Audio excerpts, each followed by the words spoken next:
ಐತಿ ವಿಶೇಷ ಕಾರ್ಯಕ್ರಮಕ್ಕೆ ಸ್ವಾಗತ. ನಾನು ಹರಿಪ್ರಸಾದ್. ದಿನದ ಪ್ರಮುಖ ಸುದ್ದಿಗಳ ನಿಖರ ವರದಿ, ಯಾವುದೇ ಪಕ್ಷಪಾತವಿಲ್ಲದ ನೇರ ಮಾತು, ನಿಮ್ಮನ್ನು ದಾರಿ ತಪ್ಪಿಸದ ವಿಶ್ವಾಸಾರ್ಹ ವಿಶ್ಲೇಷಣೆ. ಇದುವೇ ನ್ಯೂಸ್ 18ನ ಪಂಚಾಯಿತಿ. ಮನಸ್ಸಲ್ಲಿರುವಂತಹ ಆಸೆಯನ್ನ ಶ್ರಮ ಮತ್ತು ಫಲದ ಮೂಲಕ ತಿಳಿಸ್ತಾ ಇದ್ದಾರೆ ರಾಜ್ಯದ ಉಪಮುಖ್ಯಮಂತ್ರಿ ಡಿ.ಕೆ. ಶಿವಕುಮಾರ್. ರಾಜ್ಯ ಸರ್ಕಾರ 1000 ದಿನಗಳ ಸಂಭ್ರಮಕ್ಕೆ ಒಂದೆಡೆ ಸಜ್ಜಾಗ್ತಾ ಇದ್ರೆ, ಮತ್ತೊಂದೆಡೆ ರಾಕೆಟ್ನ ಬಾಲ ಸುಡುವ ಬೆಂಕಿಯಂತೆ ರಾಜ್ಯ ಸರ್ಕಾರದ ಬುಡವನ್ನ ಅಧಿಕಾರ ಹಸ್ತಾಂತರದ ಬೆಂಕಿ ಸುಡಲಾರಂಭಿಸಿದೆ. ಇದುವೇ ಇವತ್ತಿನ ಪಂಚಾಯಿತಿಯ ಮೊದಲ ಸುದ್ದಿ. ಸಂಭ್ರಮದ ನಡುವೆ ಗುದ್ದಾಟ. ಸರ್ಕಾರಕ್ಕೆ ನಾಳೆ ಸರ್ಕಾರದ ವತಿಯಿಂದ 1000 ದಿನದ ಸಂಭ್ರಮವನ್ನು ಆಚರಿಸುವುದಕ್ಕೆ ತಯಾರಿಗಳು ನಡೆದಿದೆ. ಹಾವೇರಿಯಲ್ಲಿ ಒಂದು ಬೃಹತ್ ಕಾರ್ಯಕ್ರಮವನ್ನು ಆಯೋಜಿಸಲಾಗಿದೆ. ಅಲ್ಲಿ ಜನರಿಗೆ ಅವರ ಆಸ್ತಿ ಪತ್ರಗಳನ್ನು ಕೊಡಿಸುವಂತಹ ಕಾರ್ಯಕ್ರಮವೂ ಸೇರಿದಂತೆ ಸುಮಾರು 1 ಲಕ್ಷ ಅಥವಾ 2 ಲಕ್ಷದ ಹತ್ರ 2 ಲಕ್ಷದಷ್ಟು ಜನರನ್ನು ಸೇರಿಸುವಂಥದ್ದು, ಸುಮಾರು 6-7 ಜಿಲ್ಲೆಗಳಿಂದ ಜನರನ್ನು ಕರೆಸಿಕೊಳ್ಳುವಂಥದ್ದು, ಈ ರೀತಿಯಾದಂಥ ಒಂದು ದೊಡ್ಡ ಕಾರ್ಯಕ್ರಮವನ್ನು ಆಯೋಜನೆ ಮಾಡಲಾಗಿದೆ. ಇದು ಸರ್ಕಾರಕ್ಕೆ 1000 ದಿನಗಳು ತುಂಬಿರುವ ಸಂಭ್ರಮಕ್ಕಾಗಿ ತಯಾರಾಗಿರುವಂಥದ್ದು. ಆದರೆ 1000ದ ಸಂಭ್ರಮದ ನಡುವೆ ಸರ್ಕಾರದ ಒಳಗಡೆ ಸುಡ್ತಾ ಇರುವಂಥದ್ದು ಅಧಿಕಾರ ಹಸ್ತಾಂತರ ಅನ್ನುವಂತಹ ಬೆಂಕಿ. ರಾಜ್ಯದ ಉಪಮುಖ್ಯಮಂತ್ರಿ ಹಾಗೂ ಕೆಪಿಸಿಸಿ ಅಧ್ಯಕ್ಷ ಯಾರ ನೇತೃತ್ವದಲ್ಲಿ, ಯಾರ ಅಧ್ಯಕ್ಷತೆಯಲ್ಲಿ ಕಾಂಗ್ರೆಸ್ ಅಧಿಕಾರಕ್ಕೆ ಬಂತು, ಅವರಿಗೆ ಪೂರ್ಣ ಅಧಿಕಾರ ಸಿಗಲಿಲ್ಲ. ಹೀಗಾಗಿ ಆ ಪೂರ್ಣ ಅಧಿಕಾರಕ್ಕೆ ಬೇಕಾದಂತಹ ಸಮರ ಅವರ ಕಡೆಯಿಂದಲೂ ಕೂಡ ಶುರುವಾಗಿದೆ. ವೇದಿಕೆಯಲ್ಲಿ ಸಿಎಂ ಮತ್ತು ಡಿಸಿಎಂ ಜೊತೆಯಲ್ಲಿ ಕೂತಿದ್ರೆ ಇಬ್ಬರು ಕೂಡ ಮಾತನಾಡದೇ ಎದ್ದು ಬಂದಿದ್ದಾರೆ. ಒಬ್ಬರ ಜೊತೆಗೆ ಇನ್ನೊಬ್ರು ಮಾತಾಡಲಿಲ್ಲ. ಅಜ್ಜಯ್ಯನ ಮಠಕ್ಕೆ ಹೋಗಿದ್ದಾರೆ. ಅಲ್ಲೂ ಕೂಡ ದೇವರು ಮತ್ತು ನನ್ನದು ಅನ್ನುವಂತಹ ಮಾತುಗಳ ಮೂಲಕವಾಗಿಯೇ, ಒಗ್ಗಟ್ಟಿನ ಮಾತಿನ ಮೂಲಕವಾಗಿಯೇ ಕುತೂಹಲವನ್ನು ಉಳಿಸಿಕೊಳ್ಳುವಂತಹ ಕೆಲಸವನ್ನು ಶಿವಕುಮಾರ್ ಮಾಡ್ತಾ ಇದ್ದಾರೆ. ಸಿದ್ದರಾಮಯ್ಯನವರು ಬಜೆಟ್ ಪ್ರಿಪ್ರೇಷನ್ನಲ್ಲಿ ಬ್ಯುಸಿಯಾಗಿದ್ದಾರೆ. ಗೃಹ ಸಚಿವ ಡಾಕ್ಟರ್ ಜಿ ಪರಮೇಶ್ವರ್ ಅವರು, ಸಾಕು ಶಾಸಕರು ಇನ್ನು ಮಾತಾಡಿದರೆ ಹೈಕಮಾಂಡ್ಗೆ ದೂರು ಕೊಡಬೇಕಾಗತ್ತೆ ಅಂತ ನೇರವಾಗಿ ಹೇಳ್ತಾ ಇದ್ರೆ, ಉಪಮುಖ್ಯಮಂತ್ರಿಯವರು ಆಲ್ ದ ಬೆಸ್ಟ್ ಅಂತ ಹೇಳಿದ್ದಾರೆ. ಹೋಗಿ ಅಲ್ಲಿಗೆ ಪರಿಸ್ಥಿತಿ ಕಾಂಗ್ರೆಸ್ನ ಒಳಗಡೆ ಎಲ್ಲಿಗೆ ಬಂದು ನಿಂತಿದೆ, ಏನಾಗ್ತಾ ಇದೆ? 1000 ದಿನದ ಸಂಭ್ರಮದ ಬದಲಿಗೆ ಅದು ಒಳಗೊಳಗಿನ ಗುದ್ದಾಟವಾಗಿ ಹೇಗೆ ಪರಿವರ್ತನೆ ಆಗಿದೆ ಅನ್ನೋದನ್ನು ಒಂದು ವರದಿ ಮೂಲಕವಾಗಿ ನಿಮಗೆ ತೋರಿಸ್ತೀನಿ ಇವತ್ತಿನ ಪಂಚಾಯಿತಿಯ ಮೊದಲ ಸುದ್ದಿಯಲ್ಲಿ. ಇನ್ನು ಇವತ್ತಿನ ಪಂಚಾಯಿತಿಯ ಎರಡನೇ ಸುದ್ದಿ, ಸಿಐಡಿ ಬಲೆಯಲ್ಲಿ ಭೈರತಿ. ಬಿಕ್ಲು ಶಿವ ಮರ್ಡರ್ ಕೇಸ್ನಲ್ಲಿ ಪೊಲೀಸರ ಬಲೆಗೆ ಬಿದ್ದಿರುವಂತಹ ಭೈರತಿ ಬಸವರಾಜ್ ಇವತ್ತು 2 ಬಾರಿ ಮೆಡಿಕಲ್ ಟೆಸ್ಟ್ ಮಾಡಿಸ್ಕೊಂಡಿದ್ದಾರೆ. ಬೋರಿಂಗ್ ಆಸ್ಪತ್ರೆಯಲ್ಲಿ ಒಮ್ಮೆ, ಜಯದೇವ ಆಸ್ಪತ್ರೆಯಲ್ಲಿ ಇನ್ನೊಮ್ಮೆ. ಇವರು ಬಿಕ್ಲು ಶಿವ ಮರ್ಡರ್ ಕೇಸ್ಗೆ ಸಂಬಂಧಪಟ್ಟಂತೆ ನಿರೀಕ್ಷಣಾ ಜಾಮೀನಿಗೆ ಅರ್ಜಿಯನ್ನು ಹಾಕ್ಕೊಂಡು ಆ ಅರ್ಜಿ ಕ್ಯಾನ್ಸಲ್ ಆದಾಗ, ಅರ್ಜಿ ತಿರಸ್ಕೃತಗೊಂಡಾಗ, ಕೋರ್ಟ್ಗಳು ಅದನ್ನು ತಿರಸ್ಕರಿಸಿದಾಗ ಓಡೋದಕ್ಕೆ ಶುರು ಮಾಡಿದಂಥವ್ರು ಬೇರೆ ಬೇರೆ ಕಡೆಗಳಿಗೆ ಓಡಿದ್ದಾರೆ. ಆವಾಗೆಲ್ಲೂ ಕೂಡ ಇವರಿಗೆ ಆರೋಗ್ಯದ ಸಮಸ್ಯೆ ಇರಲಿಲ್ಲ. ಆದರೆ ಕಡೆಗೆ CID ಅವರು ಅರೆಸ್ಟ್ ಮಾಡಿದ ನಂತರ ಇವರಿಗೆ ಆರೋಗ್ಯದ ಸಮಸ್ಯೆಯೂ ಕೂಡ ಕಾಣಿಸ್ಕೊಂಡಿದೆ. ಆದರೆ ಆರೋಗ್ಯ ಸಮಸ್ಯೆ ಇದ್ದಾಗ ಮೆಡಿಕಲ್ ಚೆಕಪ್ಪನ್ನು ಮಾಡಿಸ್ಕೊಳ್ಳೇಬೇಕು. ಆ ಕೆಲಸವನ್ನು ಇವತ್ತು ಕೋರ್ಟ್ ಸೂಚನೆಯ ಪ್ರಕಾರವಾಗಿ ಮಾಡಿಸಿಕೊಳ್ಳಲಾಗಿದೆ. ಹಾಗಾದರೆ ಇವತ್ತು ಕೋರ್ಟ್ನಲ್ಲಿ ಏನಾಯಿತು? ಭೈರತಿ ಬಸವರಾಜ್ ಅವರನ್ನ ಯಾವ ರೀತಿಯಲ್ಲಿ ಪೊಲೀಸರು ಎನ್ಕ್ವೈರಿ ಮಾಡ್ತಾ ಇದ್ದಾರೆ, ಏನೇನು ಆಧಾರ ಪೊಲೀಸರ ಕೈಯಲ್ಲಿದೆ, ಅದೆಲ್ಲವನ್ನು ಕೂಡ ವಿವರಿಸ್ತೀನಿ ಇವತ್ತಿನ ಪಂಚಾಯಿತಿಯ ಎರಡನೇ ಸುದ್ದಿಯಲ್ಲಿ. ಈಗ ಮೊದಲ ಸುದ್ದಿ ಕಡೆಗೆ ಹೋಗೋಣ. ಬಹಳ ಮುಖ್ಯವಾಗಿ ಸಂಭ್ರಮದ ನಡುವಿನ ಗುದ್ದಾಟದ ಬಗ್ಗೆ. ಒಂದು ಕಡೆಯಲ್ಲಿ ಸಂಭ್ರಮ ಇದೆ ಸರ್ಕಾರಕ್ಕೆ, ಸಡಗರ ಇದೆ ಸರ್ಕಾರಕ್ಕೆ. 1000 ದಿನ ತುಂಬಿದ್ದಾರೆ. ಅದಕ್ಕಾಗಿ ಜನರ ಜೊತೆಗೇನೆ ಸೆಲೆಬ್ರೇಟ್ ಮಾಡೋದಕ್ಕಾಗಿ ಸಾಧನಾ ಸಮಾವೇಶವನ್ನು ಹಾವೇರಿಯಲ್ಲಿ ಆಯೋಜನೆ ಮಾಡಿದ್ದಾರೆ. ಲಕ್ಷಾಂತರ ಜನರನ್ನು ಸೇರಿಸುವಂತಹ ಲೆಕ್ಕಾಚಾರದಲ್ಲಿದ್ದಾರೆ. ಆದರೆ ಸರ್ಕಾರದ ಭಾಗವಾಗಿರತಕ್ಕಂತಹ ಶಾಸಕರು ಹೊಸ ಮುಖ್ಯಮಂತ್ರಿಯ ನಿರೀಕ್ಷೆಯಲ್ಲಿದ್ದಾರೆ. ಕೆಲವು ಶಾಸಕರು, ಎಲ್ಲ ಶಾಸಕರಲ್ಲ, ಕೆಲವು ಶಾಸಕರು ಹಾಲಿ ಮುಖ್ಯಮಂತ್ರಿಯವರೇ ಮುಂದುವರಿಯುವಂತಹ ವಿಶ್ವಾಸದಲ್ಲಿದ್ದಾರೆ. ಹೀಗೆ ಒಂದು ಕಡೆ ಸಂಭ್ರಮ ಇದೆ, ಮತ್ತೊಂದು ಕಡೆ ಒಳಗಿನ ಗುದ್ದಾಟವೂ ಕೂಡ ಸಾಗ್ತಾ ಇದೆ. ಎರಡೂ ಜೊತೆಯಲ್ಲಿ ಸಾಗ್ತಾ ಇದೆ ಕಾಂಗ್ರೆಸ್ ಸರ್ಕಾರದಲ್ಲಿ. ಅದರ ಬಗೆಗಿನ ವರದಿ ತೋರಿಸ್ತೀನಿ.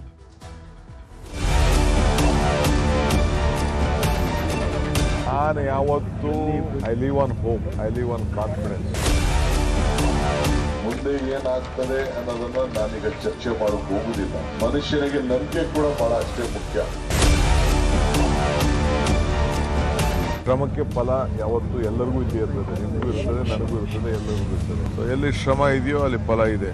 ಭಕ್ತನಿಗೂ ಭಗವಂತನಿಗೂ ವ್ಯವಹಾರ ಮಾಡುವಂತ ಸ್ಥಳ ದೇವಾಲಯ. ರಾಜ್ಯ ಕಾಂಗ್ರೆಸ್ ಸರ್ಕಾರ ಬರೋಬ್ಬರಿ 1000 ದಿನಗಳನ್ನ ಪೂರೈಸಿದೆ. ಸಂಭ್ರಮಾಚರಣೆಗೂ ವೇದಿಕೆ ಸಜ್ಜಾಗ್ತಿದೆ.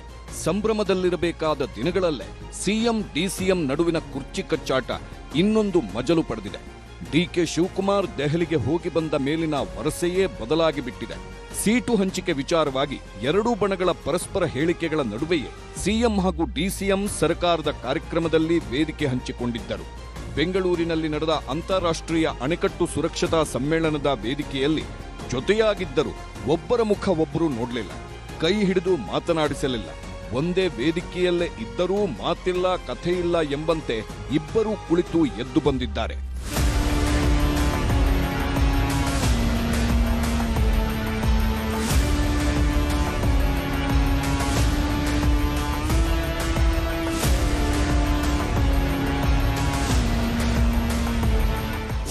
ದೆಹಲಿಯಿಂದ ಬಂದ ಮರುದಿನವೇ ಡಿಕೆಶಿ ಆಡುತ್ತಿರುವ ಮಾರ್ಮಿಕ ಮಾತುಗಳು ಇದೀಗ ಇನ್ನಷ್ಟು ಕುತೂಹಲಕ್ಕೆ ಎಡೆಮಾಡಿಕೊಟ್ಟಿದೆ. ಶ್ರಮಕ್ಕೆ ಯಾವತ್ತೂ ಫಲ ಸಿಕ್ಕೇ ಸಿಗುತ್ತೆ ಎಂಬ ವಿಶ್ವಾಸ ಡಿಕೆ ಅವರದ್ದು. ಶಾಸಕರ ಪ್ರವಾಸದ ಬಗ್ಗೆ ನನಗೇನೂ ಗೊತ್ತಿಲ್ಲ ಅನ್ನುತ್ತಲೇ ನಾಳೆಯ ಹಾವೇರಿ ಕಾರ್ಯಕ್ರಮವೇ ನಮಗೆ ಮುಖ್ಯ ಅಂದ್ರು. ಕಾಂಗ್ರೆಸ್ನಲ್ಲಿ ಶ್ರಮಪಟ್ಟವರಿಗೆ ಫಲ ಸಿಕ್ಕೇ ಸಿಗುತ್ತೆ, ನಾನಾಗಲಿ ಇನ್ಯಾರೇ ಆದ್ರೂ ಕೂಡ ಶ್ರಮಕ್ಕೆ ಫಲ ನಿಶ್ಚಿತ ಎಂಬ ಸಂದೇಶ ರವಾನಿಸಿದ್ರು. ನೋಡಪ್ಪ, ನಾನು ಯಾವತ್ತೂ I live on hope, I live on confidence. ಶ್ರಮಕ್ಕೆ ಫಲ ಯಾವತ್ತೂ ಎಲ್ಲರಿಗೂ ಇದ್ದೇ ಇರ್ತದೆ. ನಿಮಗೂ ಇರ್ತದೆ, ನನಗೂ ಇರ್ತದೆ, ಎಲ್ಲರಿಗೂ ಇರ್ತದೆ. ಸೊ ಎಲ್ಲಿ ಶ್ರಮ ಇದೆಯೋ ಅಲ್ಲಿ ಫಲ ಇದೆ, ಎಲ್ಲಿ ಭಕ್ತಿ ಇದೆಯೋ ಅಲ್ಲಿ ಭಗವಂತ ಇದೆ. ಆ ಫಲ ಶೀಘ್ರದಲ್ಲೇ ಅಂತ ನಮ್ಮ ಜೈನ್ ಜಾತ್ರೆ ಇದೆ, ಪ್ರತಿ ವರ್ಷ ಹೋಗ್ತೀನಿ. ಈಗೂ ಕೂಡ ಒಂದು ಅರ್ಧ ಗಂಟೆ ಹೋಗಿ ಒಂದು ನಮಸ್ಕಾರ ಹೇಳ್ಬಿಟ್ಟು ವಾಪಸ್ ಬರ್ತೀನಿ.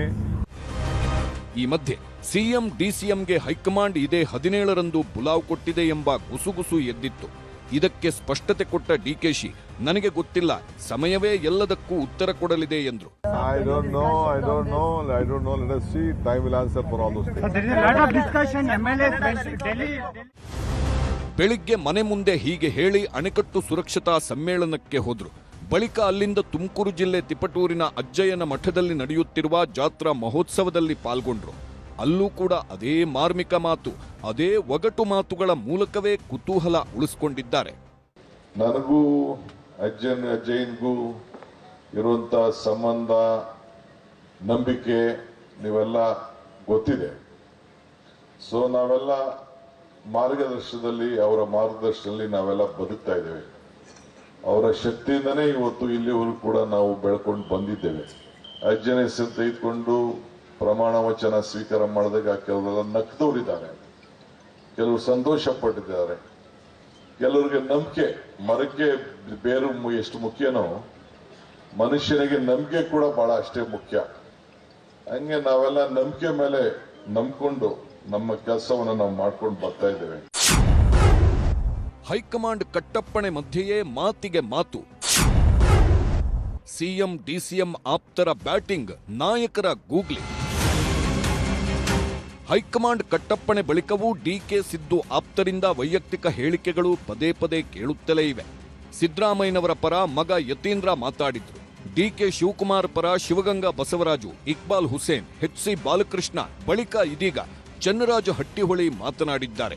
ಶುಭ ಸುದ್ದಿ ಬಂದಿದೆ, ಡಿಕೆಶಿ ಸಿಎಂ ಆಗ್ತಾರೆ ಎಂದಿದ್ದ ಎಂಎಲ್ಸಿ ಚನ್ನರಾಜ ಹಟ್ಟಿಹೊಳಿಗೆ ಹಿರಿಯ ಸಚಿವ ಡಾಕ್ಟರ್ ಜಿ ಪರಮೇಶ್ವರ್ ಎಚ್ಚರಿಕೆ ಕೊಟ್ಟಿದ್ದಾರೆ. ಡಿಕೆ ಆಪ್ತರ ಹೇಳಿಕೆಗಳಿಂದ ಪಕ್ಷದ ಮೇಲೆ ಆಗುವ ಡ್ಯಾಮೇಜ್ ಪರಿಣಾಮಗಳ ಬಗ್ಗೆ ಹೈಕಮಾಂಡ್ಗೆ ದೂರು ನೀಡಲು ಮುಂದಾಗಿದ್ದಾರೆ ಡಾಕ್ಟರ್ ಜಿ ಪರಮೇಶ್ವರ್. ಆದ್ರೆ ಪರಮೇಶ್ವರ್ ಅವರಿಗೆ ಆಲ್ ದಿ ಬೆಸ್ಟ್ ಹೇಳೋದ್ರ ಮೂಲಕ ಟಾಂಗ್ ಕೊಟ್ಟಿದ್ದಾರೆ ಕೆಪಿಸಿಸಿ ಅಧ್ಯಕ್ಷ ಡಿಕೆ ಶಿವಕುಮಾರ್. ನಮ್ಮ ನಾಯಕರು ಯಾವತ್ತೂ ಹೇಳ್ತಾ ಇದ್ರು ಶುಭಗಳಿಗೆ ಬರಬೇಕಂತ. ಶುಭಗಳಿಗೆ ಶುಭ ಸಂದರ್ಭ, ಶುಭ ಕಾಲ ಬರಬೇಕು. ಆ ಸಮಯ ಹತ್ತಿರ ಬಂದಿದೆ ಅಂತ ನಮಗೆ ಅನಿಸುತ್ತೆ. ಹೈಕಮಾಂಡ್ನವರು ಕೂಡ ಇದನ್ನು ಗಮನಿಸ್ತಾ ಇದ್ದಾರೆ ಅಂತ ನಾನು ಅಂದ್ಕೊಂಡಿದ್ದೇನೆ. ಸಂದರ್ಭ ಬಂದಾಗ ನಾನು ಕೂಡ ಹೈಕಮಾಂಡಲ್ಲಿ ಮಾತಾಡ್ತೇನೆ. ಯಾಕೆಂತಂದರೆ ಇದು ಎನಫ್ ಈಸ್ ಎನಫ್. ಇದು ನಿಲ್ಲಬೇಕಿದು. ಇದು ನಾವು ಜನ ನಮ್ಮನ್ನು ಗಮನಿಸ್ತಾರೆ. ಜನ ನಮ್ಮನ್ನು ನಿರೀಕ್ಷೆ ಮಾಡೋದೇ ಬೇರೆ. ಅಭಿವೃದ್ಧಿ ಕಡೆ ಗಮನ ಕೊಡಬೇಕೇ ವಿನಃ ಇದನ್ನು ಏನು ಹೈಕಮಾಂಡ್ನವ್ರಿಗೆ ಗೊತ್ತಿದೆ ಯಾವಾಗ ಏನು ಮಾಡಬೇಕು ಅಂತೇಳಿ ಅದನ್ನು ಮಾಡ್ತಾರೆ ಅವರು. P. Parameswara today sir has made a statement saying that enough is enough. I will also be approaching the High Command on this issue. There needs to be clarity on this issue, sir. I wish him all the best. ಕುರ್ಚಿ ಕಚ್ಚಾಟ climax ಹಂತಕ್ಕೆ ಬಂದಿರೋವಾಗಲೂ ಕೂಡ high command ಕಡೆಗೆ ಎಲ್ಲರೂ ಬೊಟ್ಟು ಮಾಡುತ್ತಿದ್ದಾರೆ. ಸಿದ್ದರಾಮಯ್ಯನವರು budget ಸಿದ್ಧತೆಯಲ್ಲಿದ್ದಾರೆ, budget ಮಂಡಿಸ್ತಾರೆ. ಇನ್ನೂ 10 ವರ್ಷ ಕಾಂಗ್ರೆಸ್ನದ್ದೇ ಸರ್ಕಾರ ಅನ್ನೋದು ಸಿದ್ದು ಆಪ್ತರ ವಾದ. ಹೈಕಮಾಂಡ್ ಅವ್ರು ಯಾವ ಸಮಯದಲ್ಲಿ ಅವ್ರು ಯಾವಾಗ ಬೇಕಾದ್ರೂ ತೀರ್ಮಾನ ಮಾಡ್ಬೋದು, ಅದು ಅವ್ರಿಗೆ ಬಿಟ್ಟಿರುವಂಥ ವಿಷಯ. ಈ ವಿಷಯದ ಬಗ್ಗೆ ನಾವು ಯಾರೂ ಕೂಡ ಮಾತಾಡೋದ್ರಲ್ಲಿ ಏನೂ ಪ್ರಯೋಜನ ಇಲ್ಲ ಮತ್ತು ಇದರ ಬಗ್ಗೆ ಚರ್ಚೆ ಮುಂದುವರಿಸೋದು ಕೂಡ ಏನು ಅವಶ್ಯಕತೆ ಇಲ್ಲ. ಇದಾಗಲೇ ಸುಮಾರು 2 ವರ್ಷದಿಂದ ಇದನ್ನೇ ಕೇಳ್ತಾ ಇದ್ದೀರಾ. ಅದಕ್ಕೋಸ್ಕರ ಇದನ್ನು ಮುಂದೆ ಮತ್ತೆ ಪ್ರಶ್ನೆ ಉತ್ತರ ಕೊಡುವಂಥದ್ದು ಅದು ಯಾವುದೇ ಅಗತ್ಯತೆ ಇಲ್ಲ. ಈಗಾಗಲೇ 3 ಸಾರಿ ಹುಟ್ಟಿದ್ದಾರೆ. ಸೊ ಇದನ್ನು ನಿರೀಕ್ಷೆ ಮಾಡಿದ್ರೆ ಒಳ್ಳೇದು ಕೊಡುತ್ತ ಆಶೆಯನ್ನು ವ್ಯಕ್ತ ಮಾಡ್ತೀನಿ. ನೋಡೋಣ, ವೇಟ್ ಮಾಡೋಣ. 6 ತಾರೀಕು ಬಜೆಟ್ ಮಂಡನೆ ಮಾಡ್ತಾರೆ CM ಅವರು. ಸಿದ್ದರಾಮಯ್ಯರು ಒಳ್ಳೆ ಕೆಲಸ ಮಾಡ್ತಾರೆ, ಒಳ್ಳೆ ಬಡ್ಜೆಟ್ ಕೊಡ್ತಾರೆ, ಸಾರ್ವಜನಿಕರಿಗೆ ಹಿತದೃಷ್ಟಿಯಿಂದ ಕೆಲಸ ಮಾಡಿ 17ನೇ ಬಡ್ಜೆಟನ್ನು ಕೂಡ ಪ್ರೆಸೆಂಟ್ ಮಾಡ್ತಾ ಇದ್ದಾರೆ ಅವರು. ಈ ರಾಜಕೀಯವಾಗಿ ಬದಲಾವಣೆಗಳ ವಿಷಯಗಳನ್ನು ನಮ್ಮ ಮಟ್ಟದಲ್ಲಿಲ್ಲ, ಅದು ಹೈಕಮಾಂಡ್ ಇದೆ. ಹೈಕಮಾಂಡ್ ಏನು ತೀರ್ಮಾನ ಮಾಡೋದಕ್ಕೆ ಅವರು ಹೇಳಿದ್ದಾರೆ. ಹೈಕಮಾಂಡ್ ಬದ್ಧವಾಗಿರ್ತೀನಿ ಅಂತ ಹೇಳಿದಾಗ ಅದನ್ನು ಯಾರು ಪ್ರಶ್ನೆ ಮಾಡೋ ಅವಶ್ಯಕತೆನೇ ಇಲ್ಲ. ಗೊಂದಲ, ನನಗೆ ಯಾವ ಗೊಂದಲನೂ ಇಲ್ಲ. ನನಗೆ ನನ್ನ ಪಕ್ಷ ಕೆಲಸ ಕೊಟ್ಟಿದೆ. ನನ್ನ ಮುಖ್ಯಮಂತ್ರಿಗಳು, ಪಕ್ಷದ ಅಧ್ಯಕ್ಷರು, ಉಪಮುಖ್ಯಮಂತ್ರಿಗಳು ಜನರು ಕೆಲಸ ಮಾಡೋಕ್ಕೆ ಅವಕಾಶ ಕೊಟ್ಟಿದ್ದಾರೆ. ನನಗೆ ಯಾವ ಗೊಂದಲನೂ ಇಲ್ಲ. ಕುರ್ಚಿಯಲ್ಲಿ ಕೂತಿದೆಯಾ, ಜನಗಳು ಕೆಲಸ ಮಾಡು ಅಂತ ಹೇಳಿದ್ದಾರೆ. ನನ್ನ ಪಕ್ಷ ಹೇಳಿದೆ, ನನ್ನ ಮುಖ್ಯಮಂತ್ರಿ ಉಪಮುಖ್ಯಮಂತ್ರಿ ಹೇಳಿದೆ, ನಾನು ಕೆಲಸ ಮಾಡ್ತಾ ಇದ್ದೇನೆ. ಇನ್ನು ಕಾಂಗ್ರೆಸ್ ಶಾಸಕರಲ್ಲೂ ಸಿದ್ದರಾಮಯ್ಯ ಅವರೇ ಮುಖ್ಯಮಂತ್ರಿಯಾಗಿ ಮುಂದುವರಿಯುವ ವಿಶ್ವಾಸ ಇದೆ. ಮುಖ್ಯಮಂತ್ರಿಗಳಾಗಿ ಸನ್ಮಾನ್ಯ ಸಿದ್ದರಾಮಯ್ಯ ಸಾಹೇಬರು ಇರಬೇಕು ಅಂತೀವಿ ನಾವು. ನಮ್ಮ ಪಕ್ಷದವ್ರು ಇರಬೇಕು, ಆಗಬಾರ್ದು ಅಂತ ಅನ್ನೋ ಪ್ರಶ್ನೆ ಅಲ್ರಿ. ಎಲ್ರಿಗೂ ಅವಕಾಶ ಸಿಗ್ತದೆ ಎಲ್ರಿಗೂ. ಈಗೇನು ನೀವು ಕೇಳ್ತಾ ಇರೋದು ಪ್ರಶ್ನೆ, ಈಗ ಪ್ರಸ್ತುತವಾಗಿ ಪ್ರಶ್ನೆ ಕೇಳ್ತಾರೆ. 5 ವರ್ಷ ಅಲ್ಲ, ಅವರು ಇನ್ನೂ 10 ವರ್ಷ ಇರಬೇಕು ಅಂತ ಆಸೆ, 15 ವರ್ಷ ಇರಬೇಕು ಅನ್ನೋ ಆಸೆ ನನಗೆ. ಇನ್ನೂ 15 ವರ್ಷ ಅವರೇನೆ ಮುಖ್ಯಮಂತ್ರಿಗಳಾಗಿರ್ಬೇಕು ಅಂತ ಅನ್ನೋದು ನಮ್ಮೆಲ್ಲರ ಆಸೆ. ಪವರ್ ಶೇರಿಂಗ್ ಸಂದರ್ಭದಲ್ಲಿ ಭಾರಿ ಚರ್ಚೆಗೆ ಕಾರಣ ಆಗ್ತಿದೆ. 2 ಕಾಕತಾಳೀಯ ಆಗಿರ್ಬೋದೇನೋ. ಪವರ್ ಶೇರಿಂಗ್ ಅಂತಕ್ಕಂಥ ವಿಚಾರ ನೋಡಿ, ಅದು ಹೈಕಮಾಂಡ್ ತಾಳ್ತಕ್ಕಂಥ ತೀರ್ಮಾನ ಯಾವ ಶಾಸಕರ ಕೈಯಲ್ಲೂ ಇಲ್ಲ. ಅದು ಯಾರೋ ಒಬ್ಬ, ನಾವು ಮೊದಲನೇ ಬಾರಿ ಗೆದ್ದಿರ್ತಕ್ಕಂಥವ್ರು, ನಾವು ಆ ವಿಚಾರವಾಗಿ ಮಾತಾಡಲಿಕ್ಕೆ ನಾವು ಬರೋದಿಲ್ಲ.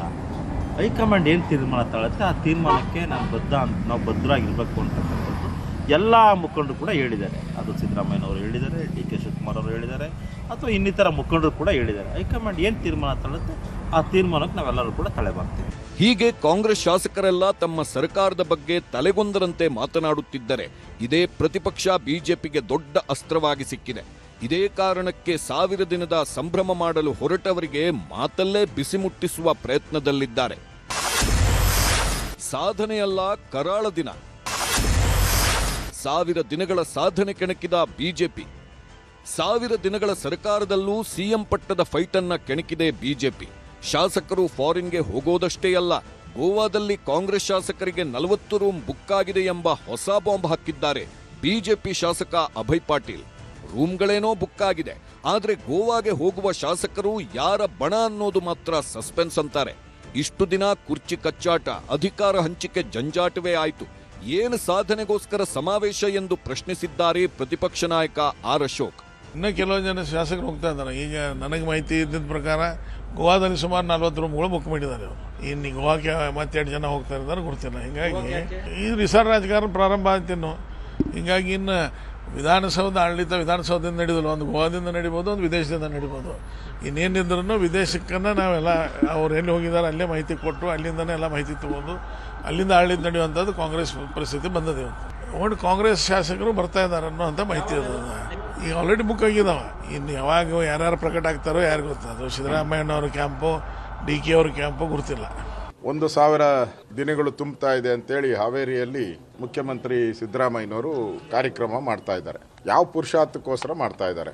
ರಾಜ್ಯದಲ್ಲಿ ಯಾರು ಮುಖ್ಯಮಂತ್ರಿ ಅಂತ ಯಾರಿಗೂ ಗೊತ್ತಿಲ್ಲ. ಅಲ್ಲಿ DK ಶಿವಕುಮಾರ್ ನಾನೇನು ದೆಹಲಿಯಲ್ಲಿ ಹೋಗಿ ಗಾಳಿ ಕುಡಿಯಕ್ಕೆ ಹೋಗಿದ್ನ, ರಾಜಕೀಯ ಮಾಡೋಕ್ಕೆ ಬಂದಿರೋದು ಅಂತಾರೆ. ಇಲ್ಲಿ ಮಹದೇವಪ್ಪ 5 ವರ್ಷ ಸಿದ್ದರಾಮಯ್ಯನವರೇ ಅಂತಾರೆ. ಅಂದರೆ ಯಾವ ಸಾಧನೆಗೋಸ್ಕರ ನೀವು 1000 ದಿನಗಳನ್ನು ಕಂಪ್ಲೀಟ್ ಮಾಡಿದ್ರಿ. ಕರಾಳ ದಿನಗಳು, ಈ 1000 ದಿನಗಳೇನಿದೆ ಕರಾಳ ದಿನಗಳು. ಈ ಎಲ್ಲ ಬೆಳವಣಿಗೆಗಳ ಮಧ್ಯೆಯೇ ದೆಹಲಿಗೆ ಹೋಗಿದ್ದಾರೆ ಸಿಎಂ ಆಪ್ತ ಸಚಿವ ಕೆಜೆ ಜಾರ್ಜ್. ಕೇರಳ ಚುನಾವಣಾ ವೀಕ್ಷಕರಾಗಿರುವ ಜಾರ್ಜ್ ಚುನಾವಣಾ ಕೆಲಸದ ಮೇಲೆ ಹೋಗಿದ್ದಾರೆ ಅನ್ನೋದು ಅಧಿಕೃತವಾಗಿ ಕಾಂಗ್ರೆಸ್ನಲ್ಲಿ ಕೇಳಿಬರುತ್ತಿರುವ ಮಾತು. ಆದರೂ ಡಿಸಿಎಂ ಡಿಕೆಶಿ ದೆಹಲಿ ಯಾತ್ರೆ ಮುಗಿಸಿ ಬಂದ ಕೂಡಲೇ ಜಾರ್ಜ್ ದೆಹಲಿಗೆ ಹೋಗಿರೋದು ಕುತೂಹಲ ಮೂಡಿಸಿದೆ. Bureau report, news 18. ಹೀಗೆ 1000 ದಿವಸದ ಸಂಭ್ರಮದ ನಡುವೆಯೂ ಕೂಡ ಒಳಗೊಳಗಿನ ಗುದ್ದಾಟ ಕಾಂಗ್ರೆಸ್ನಲ್ಲಿ ಮುಂದುವರೆದಿದೆ. ಯಾರು, ಏನು, ಎತ್ತ, ಹೇಗೆ, ಯಾವಾಗ, ಈ ರೀತಿಯಾಗಿ ಅನೇಕ ಪ್ರಶ್ನೆಗಳು ಮುಖ್ಯಮಂತ್ರಿ ಕುರ್ಚಿಯ ಸುತ್ತಲೂ ಕೂಡ ಸುತ್ತಾನೇ ಇದ್ದಾವೆ. ಅದನ್ನು ಇದುವರೆಗೆ ತಡೆಯೋದಕ್ಕೆ ಕಾಂಗ್ರೆಸ್ ಹೈಕಮಾಂಡ್ ಕೂಡ ಮನಸ್ಸು ಮಾಡಿಲ್ಲ. ರಾಜ್ಯ ನಾಯಕರುಗಳಂತೂ ಮನಸ್ಸು ಮಾಡುವಂಥ ಸ್ಥಿತಿಯಲ್ಲಿ ಇಲ್ಲ. ಇದು ಸದ್ಯದ ಪರಿಸ್ಥಿತಿ ಸರ್ಕಾರದ್ದು. ಎರಡನೇ ಸುದ್ದಿ ಕಡೆಗೆ ಹೋಗೋಣ. ಬಹಳ ಮುಖ್ಯವಾಗಿ CID ಬಲೆಯಲ್ಲಿ ಭೈರತಿ ಈಗ ಬಿಲಬಿಲ ಒದ್ದಾಡ್ತಾ ಇದ್ದಾರೆ. 2 ಬಾರಿ ಆರೋಗ್ಯ ತಪಾಸಣೆಯನ್ನು ಮಾಡಿಸ್ಕೊಂಡಿದ್ದಾರೆ. ಇವತ್ತು ಕೋರ್ಟ್ನಲ್ಲಿ ಏನಾಯಿತು, ಏನೇನು ವಿಚಾರ ಅನ್ನೋದು ನಿಮ್ಗೆ ತೋರಿಸ್ತಾ ಹೋಗ್ತೀನಿ. CID ಬಲೆಗೆ ಬಿದ್ದಿರುವಂತಹ ಬಿಜೆಪಿ ಶಾಸಕ ಭೈರತಿ ಬಸವರಾಜ್ಗೆ ಸಂಕಷ್ಟ ಎದುರಾಗಿದೆ. CID ಅವರು ತಮ್ಮ ಕಸ್ಟಡಿಗೆ ಕೇಳ್ತಾ ಇದ್ದಾರೆ. ನಮಗೆ ಅವರ ವಿಚಾರಣೆಗೆ ಒಳಪಡಿಸಬೇಕಾಗಿದೆ ಅಂತ ಕೇಳಿದ್ದಾರೆ. ಜಯದೇವ ಆಸ್ಪತ್ರೆಯಲ್ಲಿ ಎಕೋ ಟೆಸ್ಟ್ ಮಾಡಲಾಗಿದೆ. ಹೃದಯದ ಪರೀಕ್ಷೆ ಆಗಿದೆ. ಯಾಕೆಂದರೆ ಅವರಿಗೆ ಹೃದಯ ಸಂಬಂಧಿ ತೊಂದರೆಗಳಿದ್ದಾವೆ ಅನ್ನುವಂಥದ್ದನ್ನು ಕೋರ್ಟ್ ಗಮನಕ್ಕೆ ತರಲಾಯಿತು. ಕೋರ್ಟ್ ಸೂಚನೆಯಂತೆ, ಜನಪ್ರತಿನಿಧಿಗಳ ಕೋರ್ಟ್ನ ಸೂಚನೆಯ ಮೇಲೆ ಜಯದೇವ ಆಸ್ಪತ್ರೆಯಲ್ಲಿ ಅವರಿಗೆ ಪರೀಕ್ಷೆಯನ್ನು ಪರೀಕ್ಷೆ ಮಾಡಿಸಲಾಗಿದೆ. ಇಂದು ರಾತ್ರಿ CID ಕಚೇರಿಯಲ್ಲೇ ಭೈರತಿ ಲಾಕ್ ಆಗಿರ್ತಾರೆ. ನಾಳೆ ಜಡ್ಜ್ ಮುಂದೆ ಹಾಜರಾಗ್ತಾರೆ. ಹಾಗಂತೇಳಿ ಅವರಿಗೆ ಹೃದಯದ ಪರೀಕ್ಷೆಯನ್ನು ಮಾಡಿಸ್ಕೊಂಡ ನಂತರ ಆಸ್ಪತ್ರೆಯಲ್ಲೇನು ಅಡ್ಮಿಟ್ ಮಾಡಬೇಕಂತ ಪರಿಸ್ಥಿತಿ ಏನೂ ಇಲ್ಲ. ಅವ್ರನ್ನ ಮತ್ತೆ ಇಂದು ರಾತ್ರಿ CID ಕಚೇರಿಗೆ ಕರೆತರಲಾಗಿದೆ. ಅಲ್ಲಿ ಅವರು ಲಾಕ್ ಆಗಿರ್ತಾರೆ. ನಾಳೆ ಜಡ್ಜ್ ಮನೆಗೆ ಅವ್ರನ್ನ ಹಾಜರುಪಡಿಸೋದಕ್ಕೆ ಕೋರ್ಟ್ ಸೂಚನೆ ಮಾಡಿದೆ. ಇವತ್ತು ಕೋರ್ಟ್ನಲ್ಲಿ, ಇದಕ್ಕೂ ಮುಂಚಿತವಾಗಿ ಕೋರ್ಟ್ನಲ್ಲಿ ಭೈರತಿ ಬಸವರಾಜ್ ಅವ್ರನ್ನ ಕಟಕಟೆಯಲ್ಲಿ ನಿಲ್ಲಿಸಲಾಗಿತ್ತು. ಆರೋಪಿ ತುಂಬ ಪ್ರಭಾವಿಯಾಗಿದ್ದಾರೆ ಅಂತ ಹೇಳಿ ಸರ್ಕಾರದ ವಕೀಲರಾಗಿರ್ತಕ್ಕಂಥ SPP ಅವರಾಗಿರ್ತಕ್ಕಂಥ ಅಶೋಕ್ ನಾಯಕ್ ಅವರು ವಾದ ಮಂಡಿಸಿದ್ದಾರೆ. A1 ಜಗದೀಶ್ ಜೊತೆಗೆ ಇವರು ಸಂಪರ್ಕದಲ್ಲಿದ್ದಾರೆ. ಹೀಗಾಗಿ ಈ ಪ್ರಕರಣದಲ್ಲಿ ಪೂರಕ ದಾಖಲೆಗಳಿದ್ದಾವೆ. ಸಾಕ್ಷಿಗಳನ್ನು ನಾವು ಕಲೆ ಹಾಕಲಾಗಿದೆ. ಪ್ರಾಸಿಕ್ಯೂಷನ್ ಪರವಾಗಿ ಸಾಕ್ಷಿಗಳನ್ನು ಕಲೆ ಹಾಕಲಾಗಿದೆ ಅನ್ನುವಂಥ ಅಂಶವನ್ನು ಕೂಡ ಕೋರ್ಟ್ ಗಮನಕ್ಕೆ ತರ್ತಾರೆ SPP ಸ್ಪೆಷಲ್ ಪಬ್ಲಿಕ್ ಪ್ರಾಸಿಕ್ಯೂಟರ್ ಆಗಿರ್ತಕ್ಕಂಥ ಅಶೋಕ್ ನಾಯಕ್ ಅವರು. ಆಗ ಭೈರತಿ ಪರ ವಕೀಲರು ಕೋರ್ಟ್ನ ಗಮನಕ್ಕೆ ತರ್ತಾರೆ, CID ಕಸ್ಟಡಿಗೆ ಭೈರತಿ ಅವರನ್ನು ನೀಡಬಾರ್ದು. ಯಾಕೆ ನೀಡಬಾರ್ದು ಅಂತ ಹೇಳಿದರೆ, ಅವ್ರಿಗೆ ಆರೋಪಿಗೆ ಹೃದಯ ಸಂಬಂಧಿ ಕಾಯಿಲೆ ಇದೆ. ಮೆಡಿಕಲ್ ಟೆಸ್ಟ್ ಮಾಡಿಸಬೇಕಾದಂತಹ ಅವಶ್ಯಕತೆ ಇದೆ. ಈಗ ಆಲ್ರೆಡಿ ಅವ್ರನ್ನ ಬೋರಿಂಗ್ ಆಸ್ಪತ್ರೆಗೆ ಕರ್ಕೊಂಡು ಹೋಗಿ ಬಂದಿದ್ರೂ ಕೂಡ ಅವ್ರಿಗೆ ಮತ್ತಷ್ಟು ಮೆಡಿಕಲ್ ಟೆಸ್ಟ್ ಮಾಡಿಸಬೇಕಾದ ಅವಶ್ಯಕತೆ ಇದೆ ಅನ್ನುವಂಥದ್ದನ್ನ ಕೋರ್ಟ್ ಗಮನಕ್ಕೆ ತರಲಾಗುತ್ತೆ. ಅದಕ್ಕೆ ಅಶೋಕ್ ನಾಯಕ್ ಅವರು ಹೇಳ್ತಾರೆ, ಆರೋಗ್ಯ ಸಮಸ್ಯೆ ಇದ್ದರೆ ಖಂಡಿತ ಮೆಡಿಕಲ್ ಟೆಸ್ಟ್ ಮಾಡಿಸ್ತೀವಿ. ಖಂಡಿತವಾಗ್ಲೂ ಕೂಡ ಪ್ರಾಸಿಕ್ಯೂಷನ್ ಕಡೆಯಿಂದಲೇ ಅವರನ್ನ ಮೆಡಿಕಲ್ ಟೆಸ್ಟ್ ಕೂಡ ಮಾಡಿಸ್ತೀವಿ. ಮೆಡಿಕಲ್ ಟೆಸ್ಟ್ಗೆ ಯಾವುದೇ ರೀತಿಯಂಥ ಆಕ್ಷೇಪವನ್ನು ಕೂಡ ನಾವು ಮಾಡೋದಿಲ್ಲ. ಅಂದರೆ ಮೆಡಿಕಲ್ ಟೆಸ್ಟ್ ಮಾಡಿಸದೇನೆ ಅವ್ರನ್ನ ಕಳಿಸ್ಕೊಡಿ ಅಂತ ಕೇಳ್ತಾ ಇಲ್ಲ, ಕಸ್ಟಡಿಗೆ ಕೊಡಿ ಅಂತ ಕೇಳ್ತಾ ಇಲ್ಲ. ಅವ್ರನ್ನ ಮೆಡಿಕಲ್ ಟೆಸ್ಟ್ಗೆ ಯಾವುದೇ ರೀತಿಯಿಂದ ಆಕ್ಷೇಪ ಕೂಡ ಮಾಡೋದಿಲ್ಲ ಅಂತ ಅಶೋಕ್ ನಾಯಕ್ ಅವರು ಕೋರ್ಟ್ ಗಮನಕ್ಕೆ ತಂದಿದ್ದಾರೆ. ಹೀಗಾಗಿ ಅಂತಿಮವಾಗಿ ಕೋರ್ಟ್ ಅವರನ್ನ ವೈದ್ಯಕೀಯ ಪರೀಕ್ಷೆಗೆ ಒಳಪಡಿಸೋದಕ್ಕೆ ಸೂಚನೆಯನ್ನು ನೀಡಿದೆ. ಭೈರತಿ ಬಸವರಾಜ್ಗೆ ಮತ್ತೆ ವೈದ್ಯಕೀಯ ಪರೀಕ್ಷೆಯನ್ನು ಮಾಡಿಸಬೇಕು. ಅದಕ್ಕಾಗಿ ಜಯದೇವ ಆಸ್ಪತ್ರೆಯಲ್ಲಿ, ಯಾಕಂದರೆ ಹೃದಯ ಸಂಬಂಧಿ ತೊಂದರೆ ಅವ್ರಿಗೆ ಇರೋದ್ರಿಂದಾಗಿ ಹೃದ್ರೋಗಕ್ಕೆ ಸಂಬಂಧಪಟ್ಟಂತಹ ಕಾಯಿಲೆಗಳಿಂದ ಅವರು ಇರೋದ್ರಿಂದಾಗಿ ಅವ್ರನ್ನ ಜಯದೇವ ಆಸ್ಪತ್ರೆಯಲ್ಲಿ ವೈದ್ಯಕೀಯ ಪರೀಕ್ಷೆಗೆ ಒಳಪಡಿಸಿ ಅನ್ನುವಂತಹ ಸೂಚನೆಯನ್ನು ಕೊಡಲಾಗಿದೆ. ಭೈರತಿ ಪರ ವಕೀಲರ ಮನವಿ ಪರಿಗಣಿಸಿದ ಕೋರ್ಟ್ ಇಂಥದ್ದೊಂದು ಸೂಚನೆಯನ್ನು ಕೊಟ್ಟು ನಾಳೆ ಬೋರಿಂಗ್ ಆಸ್ಪತ್ರೆಯಲ್ಲಿ ಹೃದಯ ಸಂಬಂಧಿ ಸಮಸ್ಯೆ ಇದೆ ಅಂತ ಹೇಳುವಂತಹ ಉಲ್ಲೇಖವೂ ಕೂಡ ಇತ್ತು. ಅವ್ರ ಮೆಡಿಕಲ್ ರಿಪೋರ್ಟಲ್ಲಿ ಹೃದಯ ಸಂಬಂಧಿ ತೊಂದರೆ ಇದೆ ಅನ್ನುವಂತಹ ಉಲ್ಲೇಖ ಇತ್ತು. ಹೀಗಾಗಿ ವೈದ್ಯಕೀಯ ಪರೀಕ್ಷೆಗೆ ಒಳಪಡಿಸೋದಕ್ಕೆ ಕೋರ್ಟ್ ಸೂಚನೆಯನ್ನು ನೀಡಿದೆ. ನಾಳೆ ಜಡ್ಜ್ ಅವರ ಮನೆಗೆ ಹಾಜರುಪಡಿಸೋದಕ್ಕೆ, ಇಂದು ವೈದ್ಯಕೀಯ ಪರೀಕ್ಷೆಯನ್ನು ನಡೆಸಿ ನಾಳೆ ನ್ಯಾಯಾಧೀಶರ ಮನೆಗೆ ಹಾಜರುಪಡಿಸೋದಕ್ಕೆ ಸೂಚನೆಯನ್ನು ನೀಡಲಾಗಿದೆ. ನಾಳೆ ಕೋರ್ಟ್ ರಜೆ ಇರೋದ್ರಿಂದ ಅವರ ಮನೆಗೇ ಹಾಜರುಪಡಿಸೋದಕ್ಕೆ ಸೂಚನೆಯನ್ನು ನೀಡಲಾಗಿದೆ. ಆದರೆ ಇಲ್ಲಿ ಭೈರತಿ ಬಸವರಾಜ್ ಅವರ ವಿರುದ್ಧ ಆರೋಪಗಳ ಪಟ್ಟಿ ಬಹಳ ದೊಡ್ಡದೇ ಇದೆ. ಇದು ಭೈರತಿ ಅವರಿಗೆ ಸಂಕಷ್ಟವನ್ನು ತಂದಿಡುವ ಎಲ್ಲ ಲಕ್ಷಣಗಳು ಕೂಡ ಗೋಚರಿಸ್ತಾ ಇದೆ. ಯಾಕಂದರೆ ಕೃತ್ಯದ ಹಿಂದಿನ ದಿನ ಮತ್ತು ಕೃತ್ಯ ನಡೆದ ದಿನ, ಕೃತ್ಯದ ಹಿಂದಿನ ದಿನ ಅಂದರೆ ಬಿಕ್ಲು ಶಿವನ ಕೊಲೆಯ ಹಿಂದಿನ ದಿನ ಮತ್ತು ಕೊಲೆ ನಡೆದಿರುವಂತಹ ದಿನದ ಚಟುವಟಿಕೆಗಳ ಬಗ್ಗೆ ತನಿಖೆಯನ್ನು ಈಗಾಗಲೇ ಪೊಲೀಸರು ನಡೆಸಿದ್ದಾರೆ. ಅದರಲ್ಲಿ ಬಹಳ ಮುಖ್ಯವಾಗಿ ಫೋಟೋಗಳು, ಫೋನ್ಗಳು, ಹಾಗೆಯೇ ವಾಟ್ಸಪ್ ಸಂದೇಶಗಳು, ಹೀಗೆ ಬಹಳಷ್ಟು ರೀತಿಯಲ್ಲಿ ಕೊಲೆ ಆರೋಪಿಗಳು ಮತ್ತು ಶಾಸಕ ಭೈರತಿ ಬಸವರಾಜ್ ಸಂಪರ್ಕದಲ್ಲಿರುವಂಥದ್ದು ಗೊತ್ತಾಗಿದೆ. ವಿಚಾರಣೆಯ ವೇಳೆ A1 ಜಗದೀಶ್ ಗೊತ್ತೇ ಇಲ್ಲ ಅಂತೇಳಿ ಭೈರತಿ ಅವರು ಹೇಳ್ತಾರೆ, ನನಗೆ ಗೊತ್ತೇ ಇಲ್ಲ ಅಂತ ಹೇಳ್ತಾರೆ. ಆದರೆ ಇವರು ಮತ್ತು A1 ಜಗದೀಶ್ ಕುಂಭಮೇಳಕ್ಕೂ ಜೊತೆಗೆ ಹೋಗಿ ಬಂದಿರ್ತಾರೆ. ಆದರೆ ಆತ ಯಾರಂತಲೇ ಗೊತ್ತಿಲ್ಲ. ನೋಡಿ, ಕೋರ್ಟ್ನ ಮುಂದೆ ಇಂಥ ತನಿಖಾಧಿಕಾರಿಗಳ ಮುಂದೆ ಎಂತಹ ಮಾತುಗಳನ್ನು ಹೇಳಿದ್ದಾರೆ ಅಂತ. ಇದೇ ಕಾರಣಕ್ಕಾಗಿ ತನಿಖಾಧಿಕಾರಿಗಳು ಕೇಳ್ತಾ ಇರುವಂಥದ್ದು, ನೀವು ತನಿಖೆಯ ಹಾದಿಯನ್ನು ತಪ್ಪಿಸಿದ್ಯಾಕೆ, ಸುಳ್ಳು ಮಾಹಿತಿಯನ್ನು ಕೊಟ್ಟಿದ್ಯಾಕೆ, ನನಗೆ ಜಗ್ಗ ಗೊತ್ತೇ ಇಲ್ಲ ಅಂತ ಹೇಳುವಂಥ ಸುಳ್ಳು ಮಾಹಿತಿಯನ್ನು ಕೊಟ್ಟಿದ್ಯಾಕೆ, ತನಿಖೆ ಹಾದಿ ತಪ್ಪಿಸ್ತಾ ಇರುವಂಥದ್ದು ಯಾವ ಕಾರಣಕ್ಕಾಗಿ, ಪೊಲೀಸರು ಯಾರಾದರೂ ಸಾಥ್ ನೀಡಿದಾರಾ, ಅಂದರೆ ಈ ರೀತಿಯಾಗಿಯೇ ನೀವು ಮಾತಾಡಿ, ಈ ರೀತಿಯಾಗಿಯೇ ಹೇಳಬೇಕು, ಈ ರೀತಿಯಾಗಿಯೇ ಆಯಿತು, ಹಿಂಗಿಂಗೇ ಘಟನೆ ನಡೆದಿತ್ತು ಅನ್ನೋಂತ ಹೇಳೋದಕ್ಕೆ ಪೊಲೀಸರು ಯಾರದಾದರೂ ಸಾಥ್ ಕೊಟ್ಟಿದ್ದಾರಾ ಅನ್ನುವಂತಹ ಪ್ರಶ್ನೆಯನ್ನು ಕೂಡ ಕೇಳಲಾಗಿದೆ. ಜಮೀನು ವಿಚಾರದ ಗಲಾಟೆಯ ಮೂಲದ ಬಗ್ಗೆಯೂ ಕೂಡ ಹುಡುಕಾಟವನ್ನು ನಡೆಸಲಾಗ್ತಾ ಇದೆ. ಯಾಕಂದರೆ ಇದು ನಡೆದಿರತಕ್ಕಂತಹ ಕೊಲೆ ಏನಿದೆ, ಬಿಕ್ಲು ಶಿವನ ಕೊಲೆ ಏನಿದೆ, ಬಿಕ್ಲು ಶಿವ ಕೂಡ ಕೊಲೆಗೂ ಮುಂಚಿತವಾಗಿಯೇ ಆರೋಪವನ್ನು ಮಾಡಿದ್ದ. ನನಗೇನಾದರೂ ತೊಂದರೆ ಆದರೆ ಅದಕ್ಕೆ ಭೈರತಿ ಬಸವರಾಜ್ ಕಾರಣ ಅಂತ ಹೇಳಿದ್ದ. ಇದೇ ಕಾರಣಕ್ಕಾಗಿ ಕೊಲೆಗೂ ಭೈರತಿ ಬಸವರಾಜ್ಗೂ ಆ ಜಮೀನಿಗೂ ಏನಾದರೂ ಸಂಬಂಧ ಇದೆಯಾ, ಕುಂಭಮೇಳಕ್ಕೂ ಜೊತೆಯಲ್ಲೇ ಹೋಗಿದ್ದಕ್ಕೂ ಕೊಲೆಗೂ ಏನಾದರೂ ಲಿಂಕ್ ಇದೆಯಾ, ಕುಂಭಮೇಳಕ್ಕೂ ಭೈರತಿ ಬಸವರಾಜ್ ಮತ್ತು ಜಗ್ಗ A1, ಈ ಒಂದು ಪ್ರಕರಣದ A1 ಜಗ್ಗ ಮತ್ತು ಭೈರತಿ ಬಸವರಾಜ್ ಜೊತೆಯಾಗಿಯೇ ಕುಂಭಮೇಳಕ್ಕೆ ಹೋಗಿದ್ದಾರೆ. ಹೀಗಾಗಿ ಕುಂಭಮೇಳಕ್ಕೆ ಹೋಗಿದ್ದಕ್ಕೂ ನಂತರ ಆಗಿರ್ತಕ್ಕಂಥ ಕೊಲೆಗೂ ಏನಾದರೂ ಸಂಬಂಧ ಇದೆಯಾ, ಈ ರೀತಿಯಾದಂತಹ ಬೇರೆ ಬೇರೆ ಆ್ಯಂಗಲ್ಗಳಲ್ಲಿ ಈ ತನಿಖೆ ಈಗಾಗಲೇ ನಡೆದಿದೆ. ಆದರೆ ಈ ಪ್ರಕರಣದಲ್ಲಿ ಇಷ್ಟು ದಿವಸ ಬಿಕ್ಲು ಶಿವನ ಕೊಲೆ ಕೇಸ್ಗೆ ಸಂಬಂಧಪಟ್ಟಂತೆ ಇಷ್ಟು ದಿವಸ ಕಾನೂನಿನ ಅಸ್ತ್ರವನ್ನು ಬಳಕೆ ಮಾಡಿಕೊಂಡು ನಾನಾ ರೀತಿಯಲ್ಲಿ ತಪ್ಪಿಸ್ಕೊಂಡು ಭೈರತಿ ಬಸವರಾಜ್ ಓಡಾಡ್ತಾ ಇದ್ರು. ಆದರೆ ತನ್ನೆಲ್ಲ ಕಾನೂನು ಸಮರದ ನಂತರವೂ ಕೂಡ ದೇಶದ ಅತ್ಯುನ್ನತ ನ್ಯಾಯಾಲಯವು ಕೂಡ ಇಲ್ಲ, ನೀವು ಪೊಲೀಸರ ತನಿಖೆನ ಎದುರಿಸಬೇಕಾಗತ್ತೆ, ಇದು ಕೊಲೆ ಕೇಸ್ ಅಂತೇಳಿ ಅವರ ಜಾಮೀನು ಅರ್ಜಿಯನ್ನು ತಿರಸ್ಕರಿಸಿದ ನಂತರ ಪೊಲೀಸರ ಮುಂದೆ ಶರಣಾಗತರಾಗಿದ್ದಾರೆ. ಹೀಗಿರುವಾಗ ಭೈರತಿ ಬಸವರಾಜ್ ಅವರ ಪಾತ್ರ ಈ ಪ್ರಕರಣದಲ್ಲಿ ಹೇಗಿದೆ ಅನ್ನೋದರ ವಿಚಾರದಲ್ಲಿ ಈಗ ಕೋರ್ಟ್ ಅವರನ್ನು ಕಸ್ಟಡಿಗೆ ಕೊಡುತ್ತಾ, CID ಕಸ್ಟಡಿಗೆ ಕೊಡುತ್ತಾ, ಅಥವಾ ನ್ಯಾಯಾಂಗ ಬಂಧನಕ್ಕೆ ಕೊಡುತ್ತಾ, ಅಥವಾ ಜಾಮೀನು ಕೊಡುತ್ತಾ, ಇದು ಕುತೂಹಲದಿಂದ ನೋಡಬೇಕಾಗಿರ್ತಕ್ಕಂತಹ ಸಂಗತಿ.